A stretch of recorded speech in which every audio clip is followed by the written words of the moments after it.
نحمده ونصلي ونسلم على سيدنا ومولانا محمد رسوله النبي الأمين المكين الحنين الكريم الرؤوف الرحيم. أما بعد فأعوذ بالله من الشيطان الرجيم. بسم الله الرحمن الرحيم. قال الله تبارك وتعالى في الكلام المجيد والفرقان الحميد: يا أيها الذين آمنوا آمنوا صدق الله مولانا العظيم. وقال الله تبارك وتعالى في شان حبيبه مخبرا وآمرا: إن الله وملائكته يصلون على النبي يا أيها الذين آمنوا صلوا عليه وسلموا تسليما. اللهم صل على سيدنا مولاي صل وسلم دائما أبدا على حبيبك خير الخلق كلهم محمد سيد الكونين والثقلين والفريقين من عرب ومن عجم. يا رب بالمصطفى بلغ مقاصدنا واغفر لنا ما مضى يا واسع الكرم.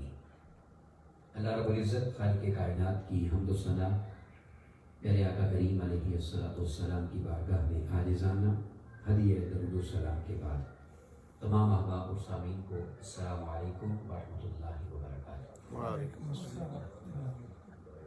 الحمدللہ تعالی اللہ رب العزت کا فضل اور احسان ہے جس کی توفیق خاص کے ساتھ ہم سب ہفتہ وار اس بابرکت محفل حمد و نعت اور درس و بیان میں پیارے آقا کریم علیہ السلام کے منہ مبارک شریف کی بابرکت قربتوں میں شریک ہیں.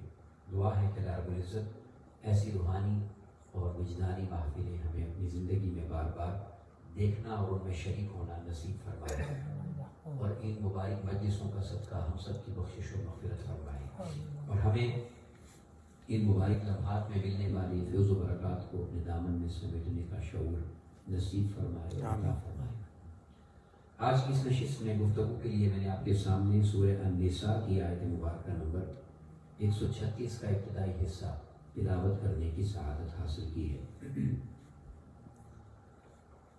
اس آیت کریمہ کے اندر اللہ تبارک و تعالیٰ نے ایمان والوں سے خطاب فرمایا ہے اور ایمان والوں کو مخاطب فرما کر انہیں حکم بھی ایمان لانے کا دیا ہے. بڑی توجہ طلب آیت کریمہ ہے اور بڑا ہی دلچسپ مضمون ہے. اللہ تبارک و تعالیٰ ارشاد فرماتا ہے: یا ایھا الذین آمنوا، اے ایمان والو، آمینو، تم سب ایمان لے آؤ. اب یہ آیت کریمہ چونکہ اگر میں سمجھنے کے لیے ایک جملہ کہنا چاہوں تو وہ یہ کہ ایسی بات اگر ہم نجی گفتگو میں کریں تو ایک دم انسان سوچے گا کہ یہ کیسی بات کی جا رہی ہے. جیسے میں مثال دیتا ہوں، اگر کوئی شخص حافظ قرآن ہو اور ہم اسے یہ کہیں کہ اے حافظ صاحب آپ حافظ بن جائیں، اگر کسی قاری صاحب سے کہیں کہ اے قاری صاحب آپ قاری بن جائیں تو عجیب سی بات لگتی ہے. مگر یہ اللہ تبارک و تعالیٰ کا کلام ہے، اس کا قرآن ہے. وہ فرما رہا ہے: یا ایھا الذین آمنوا، اے ایمان والو، آمینو، تم ایمان لے آؤ. اس مضمون کو سمجھنے کی ضرورت ہے. یہاں اصل ایمان کو بیان کیا گیا ہے، حقیقت ایمان کو کی طرف دعوت دی گئی ہے، اس کو سمجھنا ہے. اور اللہ تبارک و تعالیٰ نے ایمان والوں سے ہی فرمایا ہے کہ تم ایمان لے آؤ.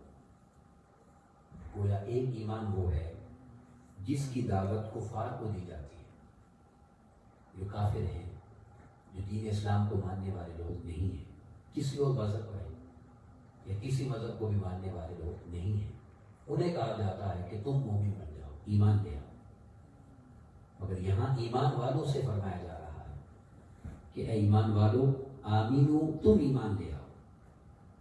اب اس ایمان کو سمجھنے کے لیے کہ یہ کون سا ایمان ہے جس کی دعوت ایمان والوں کو دی جا رہی ہے، اور وہ کیا ایمان کی حقیقت ہے اور یہ کیا راز ہے ایمان کا کہ جس کی طرف ایمان والوں کو بلایا جا رہا ہے. تو کیا سوال یہ پیدا ہوتا ہے کہ جس ایمان کی طرف ایمان والوں کو بلایا جا رہا ہے اور ایمان والوں سے کہا جا رہا ہے کہ تم ایمان لے آؤ، سوال یہ ہے کہ کیا وہ ایمان علم سے آئے گا یا آتا ہے؟ کیونکہ اب یہ سمجھنا ہے نا کہ کس ایمان کی طرف بلایا جا رہا ہے. تو میں اس کی تشریح و تفصیل بھی عرض کرتا ہوں، مگر یہ بات ذہن نشین کر لیں کہ جس ایمان کی طرف اور جس حقیقت ایمان کی طرف بلایا جا رہا ہے وہ علم سے نہیں آتا، اس کا علم کے ساتھ واسطہ ہی کوئی نہیں ہے۔ اب سوال یہ پیدا ہوتا ہے کہ کیسے یہ بات سمجھ لی جائے یا کیسے یہ بات مان لی جائے؟ تو اس کا بڑا سادہ سا جواب ہے کہ اگر ایمان علم سے آئے تو دنیا میں کوئی بھی صاحب علم کافر نہ رہے۔ اگر یہ ایمان علم سے آتا ہو تو دنیا میں کوئی بھی علم رکھنے والا شخص، کیونکہ صرف علم کی بات ہے، چاہے وہ دنیا کا کوئی بھی علم رکھتا ہے، کسی سبجیکٹ کا علم رکھتا ہے، وہ عالم ہے، صاحب علم ہے، تو اگر ایمان علم سے آئے تو دنیا جہان کے اندر کوئی بھی علم والا پھر کافر نہ ہو، ہر صاحب علم مومن ہو۔ مگر حقیقت حال ایسی نہیں ہے، کفار ہے اور وہ اپنے علم و فلسفے میں بہت آگے ہیں۔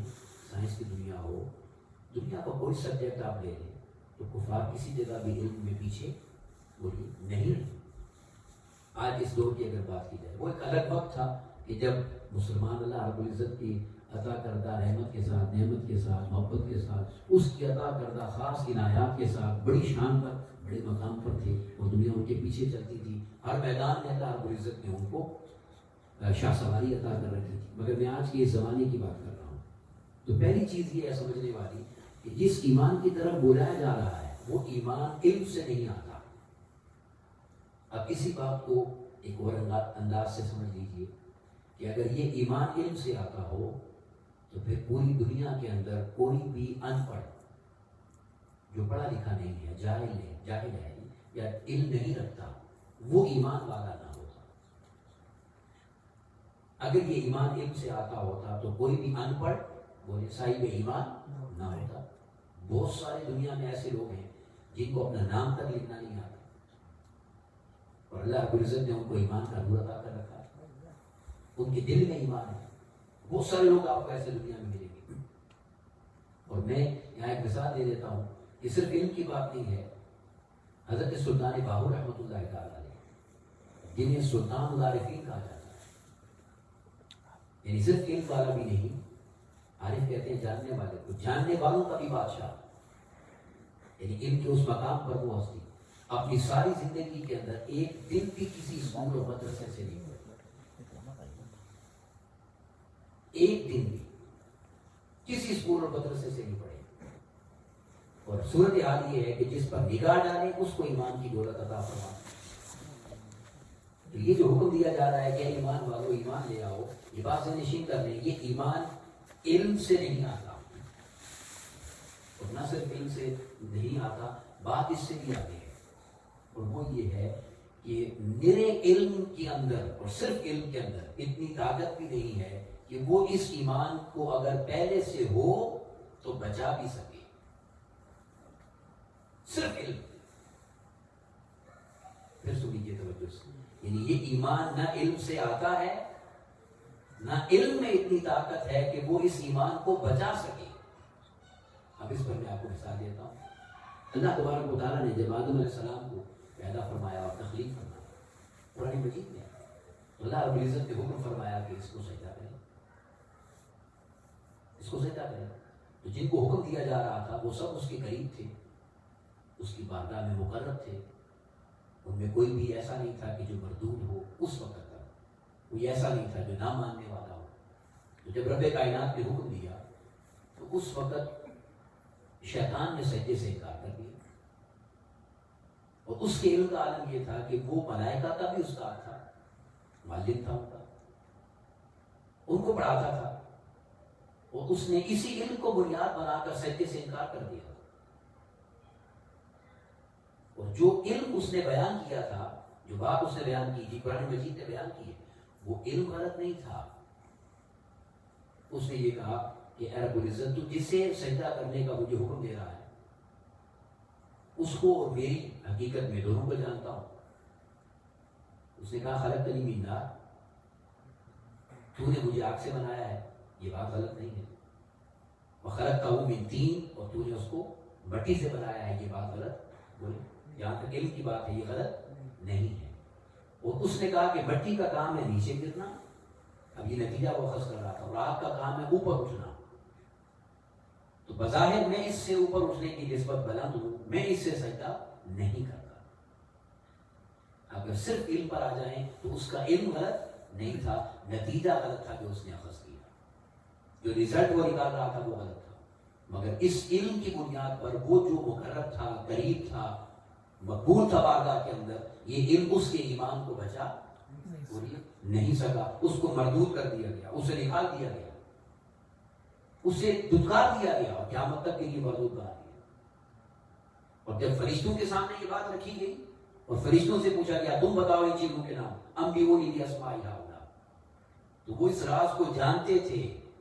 دیکھیں ذرا سوچیں ایک لمحے کے لیے، ہزارہ چیزیں ہوں گی جن کا نام پوچھا گیا تھا، تو ایمان سے بتائیں کیا یہ ممکن ہے کہ کسی ایک چیز کا نام بھی ان کو نہ آتا؟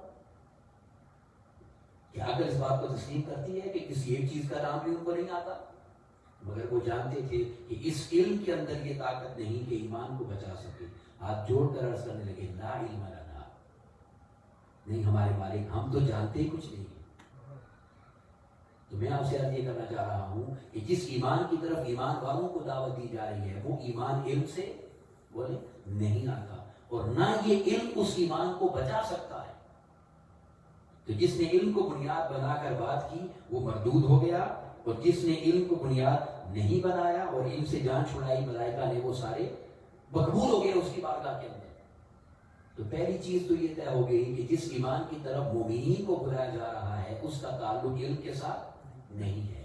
اب کسی کی مثال صحابہ کرام رضوان اللہ علیہم اجمعین کی حیات طیبہ سے لیتا ہوں۔ آقا کریم علیہ السلام کی صحبت میں اور سنگت میں حج کے لیے آئے ہوئے تھے، حج ادا کر رہے تھے، اور آقا علیہ السلام کی صحبت اور میت ان کو حاصل تھی اور حج کی سعادت حاصل کر رہے تھے۔ آقا علیہ السلام نے صحابہ کرام سے خطاب فرمایا، اور آقا علیہ السلام نے صحابہ کرام سے ایک سوال پوچھا، اور سوال دیکھیں کیا تھا۔ یہ ایسا سوال اور جواب ہے کہ اس سوال کا جواب ہم بھی جانتے ہیں۔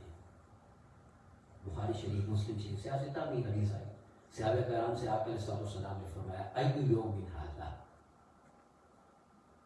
بڑا سمپل سا سوال ہے، تم سب سے یہ بتاؤ آج کون سا دن ہے؟ آپ ایمان سے بتائیں، جو لوگ حج کرنے کے لیے آقا علیہ السلام کے ساتھ تھے، 1.25 لاکھ صحابہ کرام کا مجمع ہے، اور 1.25 لاکھ صحابہ کرام کو بیش وہاں پر حاضر ہیں، عرض کرتے ہیں آقا علیہ السلام نے فرمایا بتاؤ آج کون سا دن ہے؟ 1.25 لاکھ صحابہ کرام میں سے کسی ایک نے بھی نہیں کہا کہ کون سا دن ہے، سب نے عرض کیا اللہ و رسولہ اعلم، اللہ اور اس کا رسول صلی اللہ علیہ وسلم ہی بہتر جانتے ہیں کون سا دن ہے۔ آقا علیہ السلام نے دوسرا سوال پوچھا ای شہر ھذا، اچھا یہ بتاؤ کہ مہینہ کون سا ہے؟ اب آپ بتائیے کس مہینے میں حج کیا جاتا ہے؟ کون سا شخص جو کلمہ پڑھتا ہے، ایمان رکھتا ہے، وہ نہیں جانتا کہ حج کے مہینے میں ہوتا ہے؟ یہ محرم، ربیع الاول یا رمضان شریف کا مہینہ نہیں ہے۔ مگر 1.25 لاکھ صحابہ کرام میں سے کسی ایک نے بھی جواب نہیں دیا کہ مہینہ کون سا ہے۔ یہی جواب آیا اللہ و رسولہ اعلم، اللہ اس کا رسول صلی اللہ علیہ وسلم بہتر جانتے ہیں۔ آقا علیہ السلام نے تیسرا سوال پوچھا کعبہ شریف کی طرف اشارہ فرما کر ای بلد ھذا، اچھا یہ بتاؤ یہ شہر کون سا ہے؟ اب جو حج کرنے کے لیے مکہ میں آیا ہوا ہے، جس نے طواف کعبہ کیا ہے، جو مینا میں گیا ہے، مزدلفہ عرفات میں ہو کر آیا ہے، کیا وہ نہیں جانتا کہ یہ شہر مکہ ہے؟ یہ صحابہ کے لیے کوئی اجنبی شہر بولیے نہیں تھا، مگر 1.25 لاکھ صحابہ کرام نے یہی جواب دیا اللہ و رسول، اللہ اس کا رسول صلی اللہ علیہ وسلم بہتر جانتا ہے۔ اب جب یہ حدیث پاک صحابہ کرام نے اپنے شاگردوں کو بیان کی، یعنی تابعین کو، تو تابعین نے سوال کیا کہ یہ ایسے سوال تھے کہ اس سوالوں کے جواب تو ہم بھی جانتے ہیں جو آپ بیان کرتے چلے جا رہے ہیں۔ تو آقا علیہ السلام کے فرمانے پر اور دریافت فرمانے پر آپ نے ان کو جواب کیوں نہیں دیا؟ تو تب صحابہ کرام نے اپنے ایمان کی حقیقت کو کھول کے سامنے رکھ دیا۔ وہ عرض کرنے لگے، ہاں، مسکرا کر اپنے شاگردوں کو سمجھانے لگے، ہم جانتے تھے کہ دن کون سا ہے، ہم یہ بھی جانتے تھے کہ مہینہ کون سا ہے، ہم یہ بھی جانتے تھے کہ شہر کون سا ہے۔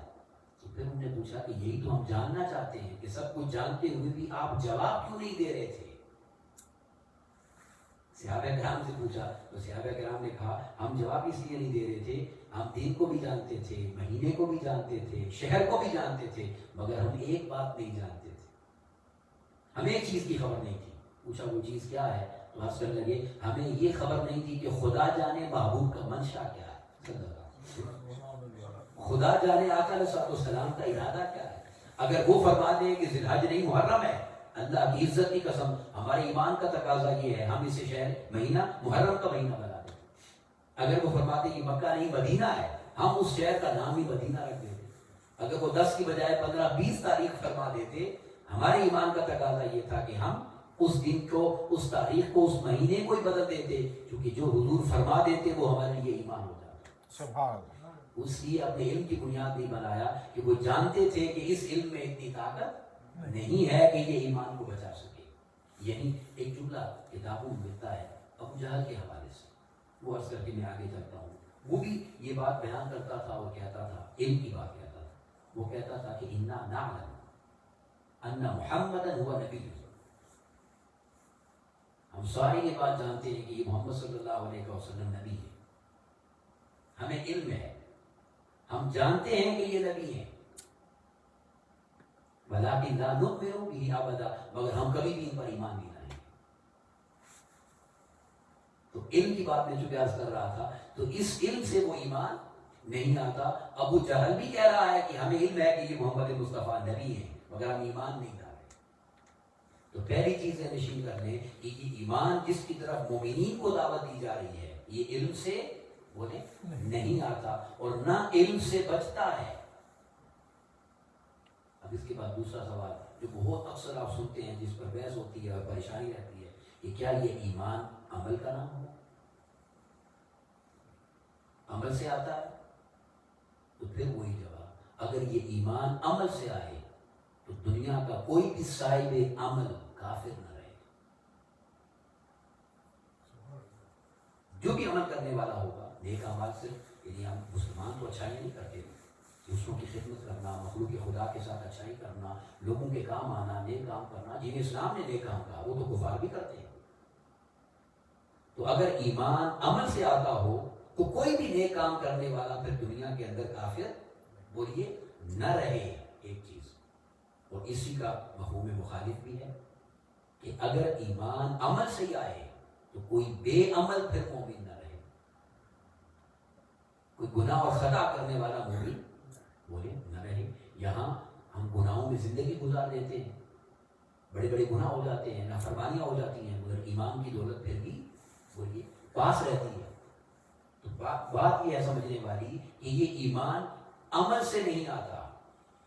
اور پھر اسی طرح علم کی طرح بات کہہ دوں کہ اگر اعمال کا ڈھیر بھی ہو اور ساری زندگی عمل سے بھری پڑی ہو، تو اس عمل کے اندر اتنی طاقت نہیں ہے کہ ایمان کو بچا بھی سکے۔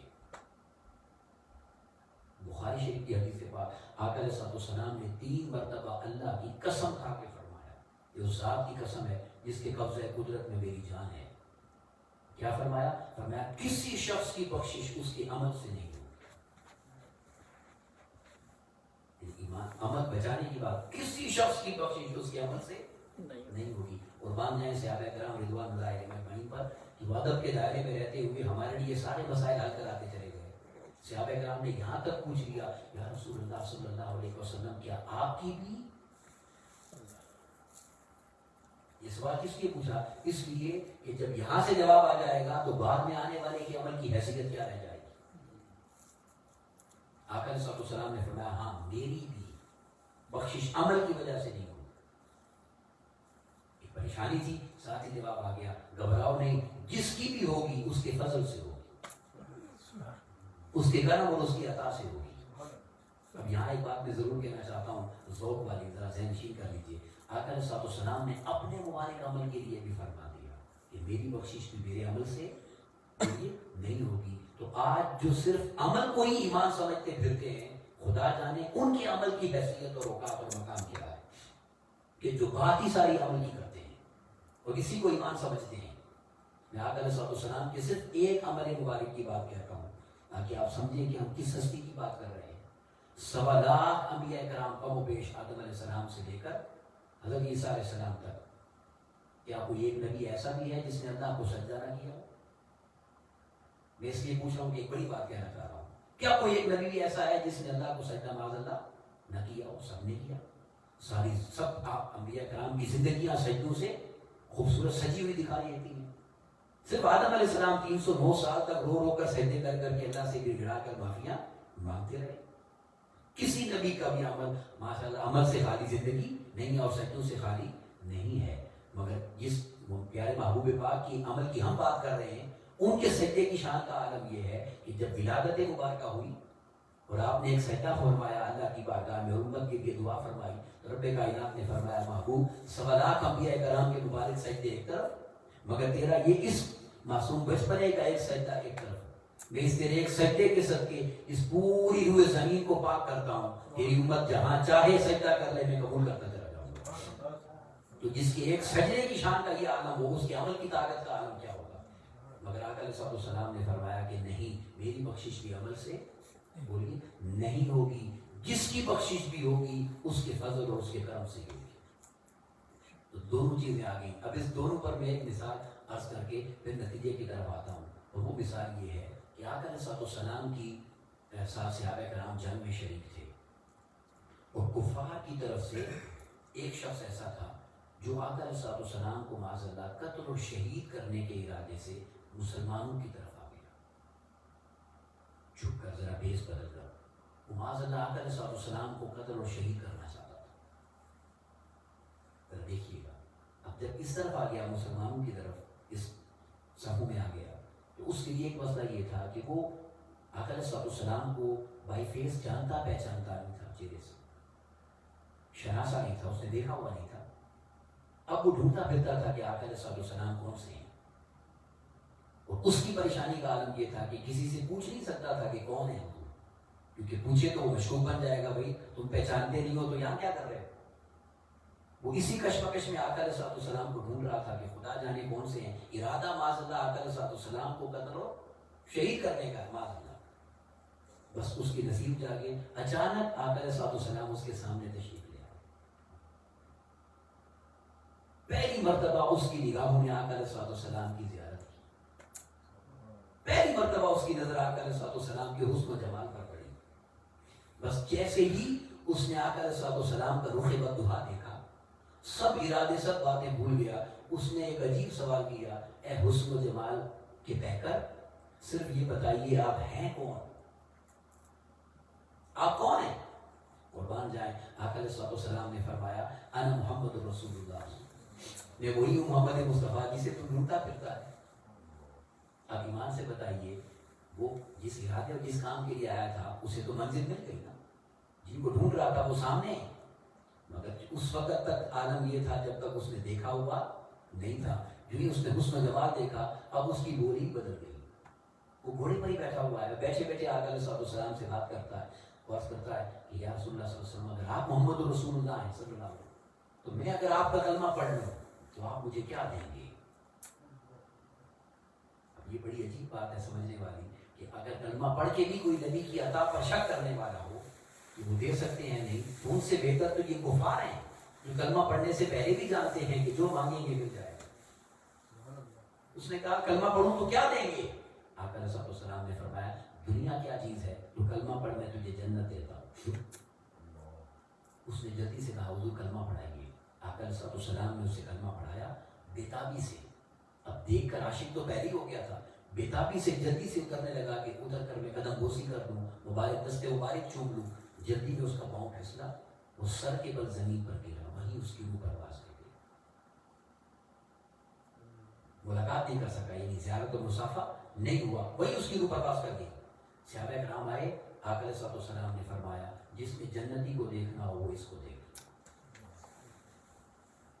جس نے جنتی کو دیکھنا ہو وہ اس کو دیکھ لے. اب سوال یہ پیدا ہوتا ہے کہ جنت میں مومن جائے گا یا کافر جائے گا؟ وہی ہو جائے گا، مومن جائے گا نا. اب اس کے ایمان میں تو جو شک کرے اس کا اپنا ایمان جاتا ہے، کیونکہ آقا علیہ السلام فرما رہے ہیں جس نے جنتی کو دیکھنا ہے وہ اس کو دیکھ لے. اب ہم اپنے مضمون کی طرف آتے ہیں. اس کے اگر علم کو دیکھا جائے یا اس کے اگر عمل کو دیکھا جائے تو اس کے پاس دین کا علم کتنا ہے؟ اس کو تو شاید ابھی یہ بھی خبر نہیں ہوگی کہ قرآن مجید کے پارے کتنے ہیں، اس کو تو یہ بھی خبر نہیں ہوگی کہ نماز کیا ہے، روزہ کیا ہے، حج کیا ہے، زکوٰۃ کیا ہے، اس کو تو یہ بھی خبر نہیں ہوگی ملائکہ کیا ہے، اس کو تو یہ بھی خبر نہیں ہوگی آسمانی کتابیں، بنیادی علم بھی اس کے پاس نہیں ہے۔ اور اگر عمل کی بات آئے تو سرے سے عمل تو دور کی بات ہے، ابھی اس نے مسلمانی والا غسل بھی نہیں کیا۔ یہ پلید جسم ہوتا ہے کافر کا، بھی اس نے مسلمانی والا غسل بھی، نماز روزہ حج زکوٰۃ تو بہت بات کی بات ہے، نہیں کیا، تو علم بھی نہیں دین کا اور عمل بھی سرے سے نہیں ہے۔ مگر آقا علیہ الصلوۃ والسلام فرما رہے ہیں جس نے جنتی کو دیکھنا ہے وہ اس کو دیکھ لے، جس نے جنتی کو دیکھنا ہے وہ اس کو دیکھ لے۔ اب ہم اس سوال پر آ گئے کہ جس ایمان کی طرف ایمان والوں کو بلایا جا رہا ہے وہ ایمان پھر ہے کیا؟ نہ وہ علم سے آتا ہے، نہ وہ علم سے بچتا ہے، نہ وہ عمل سے آتا ہے، نہ وہ عمل سے بچتا ہے۔ تو اب سوال یہ ذہن میں آتا ہے کہ یا اللہ ہم بھی اس ایمان کی طرف بڑھنا چاہتے ہیں، ہم اس ایمان کا نور حاصل کرنا چاہتے ہیں، تو کوئی تو رہنمائی فرما دے کہ وہ ایمان کیا ہے۔ تو جواب ایک ہی آتا ہے کہ اسی کو دیکھ لو کہ جس نے گھوڑے پر بیٹھے بیٹھے میرے محبوب کی بات مان کر کلمہ پڑھا ہے، جو چیز اس کے پاس ہے نا، اگر وہ تمہیں نصیب ہو جائے تو تم بھی صاحب ایمان ہو جاؤ گے۔ وہ کیا ہے؟ وہ صرف اور صرف اس ذات محمد مصطفیٰ صلی اللہ علیہ وسلم، آپ کا عشق، محبت اور ادب ہے، کچھ بھی نہیں۔ اللہ کی عزت کی قسم، آپ قرآن مجید کو پڑھ لیجئے، آقا علیہ السلام کی حدیث پاک کو پڑھ لیجئے، خلاصہ یہی ہے، حقیقت ایمان صرف مصطفیٰ کے ہو جانے کا صلی اللہ علیہ وسلم۔ جو حضور کا ہو جاتا ہے وہ صاحب ایمان ہو جاتا ہے، اور جو ان کا نہ ہو وہ عمل کے ڈھیر اٹھاتا پھرے، وہ علم کا ڈھیر فلسفہ اٹھا کے پھرتا ہے، اس کا سب کچھ ہو سکتا ہے روئے زمین پر، اس کے ایمان کی قبولیت اللہ کی بارگاہ میں نہیں ہو سکتی۔ ایمان صرف آقا علیہ السلام کے ہو جانے کا نام ہے، اور ان پر قربان ہو جانے کا نام ہے، اور ان پر فدا ہو جانے کا نام ہے، اور ان کے عشق و ادب کو دل میں بسا لینے کا نام ہے۔ جو جتنا بساتا چلا جاتا ہے اللہ اس کے ایمان کو اتنا ہی بلندر کرتا چلا جاتا ہے۔ میں اس حدیث پاک پر جو بخاری شریف کی حدیث معروف ہے، اس پر اس مضمون کو مکمل کرتا ہوں، آپ بڑی آسانی سے یہ فلسفہ سمجھ جائیں گے۔ صحابہ کرام بیان کرتے ہیں، حضرت عبداللہ بن حشام بیان کرتے ہیں رضی اللہ تعالیٰ کہ آقا علیہ السلام سیدنا فاروق اعظم رضی اللہ عنہ کے ساتھ تشریف لے جا رہے تھے، اور شفقت کا عالم یہ تھا، فرماتے ہیں کہ وہ آخذ بیدی عمر بن الخطاب رضی اللہ عنہ، کہ آقا علیہ السلام نے سیدنا فاروق اعظم رضی اللہ عنہ کے ہاتھ مبارک کو اپنے دست مبارک سے پکڑا ہوا تھا، یعنی شفقت کا عالم یہ تھا، کمال شفقت اور مہربانی اور قربت تھی۔ اس لمحے فقال له عمر، سیدنا فاروق اعظم رضی اللہ عنہ نے دیکھا کہ کمال شفقت اور قربت ہے، تو میں راز کی بات عرض کر لوں، عرض کرتے ہیں یا رسول اللہ صلی اللہ علیہ وسلم لأنت أحب إلي من كل شيء إلا من نفسي، میں آپ کے سامنے اقرار کرتا ہوں کہ مجھے کائنات میں ہر چیز سے زیادہ آپ سے محبت ہے، بس آپ سے زیادہ اپنی جان سے محبت ہے۔ سچے لوگ تھے، پوری کائنات سے بڑھ کر آپ پیارے ہیں، آپ سے زیادہ جان پیاری ہے۔ آقا علیہ السلام نے فرمایا، فقال نبی صلی اللہ علیہ وسلم لا والذی نفسی بیدہ، مجھے اس ذات کی قسم ہے جس کے قبضہ قدرت میں میری جان ہے، حتی اکون احب الیک من نفسک، بات نہیں بنے گی جب تک اپنی جان سے بھی بڑھ کر مجھ سے پیار نہیں کرے گا۔ اب ذرا دیکھیں سیدنا فاروق اعظم رضی اللہ عنہ اسی لمحے عرض کرتے ہیں فقال له فإنه الآن والله لأنت أحب إلي من نفسي، میں اللہ کی عزت کی قسم کھا کر آپ سے کہتا ہوں یا رسول اللہ صلی اللہ علیہ وسلم، اس لمحے کے بعد میری جان سے بھی زیادہ آپ مجھے پیارے ہو گئے، آپ مجھے پیارے ہو گئے۔ آقا علیہ السلام نے فتویٰ دیا، فقال النبی الآن یا عمر، اچھا عمر اگر یہ بات ہے تو میں بھی تجھے کہتا ہوں اب تیرا ایمان کامل ہو گیا ہے۔ سبحان اللہ۔ اب یہ حدیث پاک یہاں مکمل ہوئی، مگر اس کو سمجھنے کی ضرورت ہے۔ ذرا وہ سارا منظر دیکھیں، آقا علیہ السلام کے ساتھ چل رہے ہیں، اور آقا علیہ السلام نے مبارک ہاتھ کو تھاما ہوا ہے، اور چلتے چلتے یہ بات چیت ہو رہی ہے۔ اس دوران کوئی اتنا وقت نہیں گزرا کہ انسان اپنی کمیوں کو دور کر لے۔ جب بتا دیا کہ یہ کمی ہے دور کرو، تو کسی علم کی سیکھ کر کمی کو پورا کیا ہو، یا بہت عمل کر کے اس ایمان کی کمی کو پورا کیا ہو، نہیں، وہیں کھڑے کھڑے 2 منٹ کی بات ہے۔ عرض کرتے ہیں حضور ساری کائنات سے زیادہ آپ پیارے ہیں، آپ سے زیادہ جان پیاری ہے۔ جواب آتا ہے نہیں عمر، جب تک میں جان سے زیادہ پیارا نہیں ہوں گا ایمان کامل نہیں ہوگا۔ اگلے لمحے عرض کرتے ہیں اللہ کی عزت کی قسم ہے اب آپ جان سے بھی پیارے ہیں۔ اس دوران نہ کوئی علم سیکھا ہے اور نہ کوئی عمل کو پڑھایا ہے، کام کیا ہے، بس صرف وہ ایک جو تعلق ہے اور نسبت ہے اس کو بتایا کہ نہیں اب جان سے بھی زیادہ آپ پیارے ہو گئے ہیں۔ تو آقا علیہ السلام نے بھی فرما دیا اگر جان سے زیادہ میں پیارا ہو گیا ہوں تو شک ہی کوئی نہیں رہا، تیرا ایمان بھی کامل ہو گیا۔ تو وہ ایمان جس کی طرف ایمان والوں کو بلایا جا رہا ہے وہ یہ ہے کہ اگر مان چکے ہو تو اب ایسے بن کر دکھاؤ کہ کائنات میں سب سے زیادہ محبت اور غلامی تمہارے من کے اندر اگر کسی کی ہو تو میرے محبوب محمد مصطفیٰ صلی اللہ علیہ وسلم کی ہو۔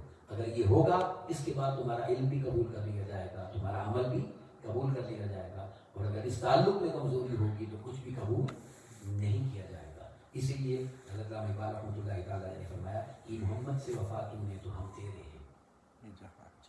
کہ محمد سے وفا تو نے تو ہم تیرے ہیں، یہ جہاں چیز ہے کیا لوح و قلم تیرے ہیں۔ اور اسی مضمون کو سید اعلیٰ حضرت رحمۃ امام محمد اللہ خان رحمۃ اللہ تعالیٰ نے بڑے خوبصورت انداز سے بیان فرمایا، اور بڑی لطیف اور باریک بات آپ نے کی۔ آپ فرماتے ہیں کہ ثابت ہوا کہ جملہ فرائض فروع ہیں، جو تعلیمات دین کی ہیں کسی کا بھی انکار نہیں ہے، جو احکامات شریعت ہیں کسی ایک کا بھی انکار نہیں ہے، کہیں تو کافر ہو جائیں گے، مگر فرما رہے ہیں کہ ثابت ہوا کہ جملہ فرائض فروع ہیں، وہ شاخیں ہیں، درخت کے ساتھ لگی ہوئی وہ شاخیں ہیں، بنیاد اصل اور جڑ نہیں ہے۔ اب سنیں، میں ثابت ہوا کہ جملہ فرائض فروع ہیں، اصل الاصول بندگی اس کا جو رکھی ہے، مگر اصل اور بنیاد یہ ہے کہ جس کو بندگی اور خدمت اور محبت اور ادب میرے محبوب محمد مصطفیٰ صلی اللہ علیہ وسلم کا نصیب ہو جاتا ہے وہ صاحب ایمان ہوتا ہے۔ اللہ رب العزت ہمیں اس ایمان میں پختگی عطا کرے اور ہماری نسلوں کے اندر اس ایمان کو منتقل کرنے کی ہمیں توفیق، سعادت اور ہمت عطا فرمائے، اور ہر قسم کی شر سے ہمیں اور ہماری نسلوں کو اللہ رب العزت محفوظ فرمائے۔ السلام علیکم و رحمۃ اللہ وبرکاتہ۔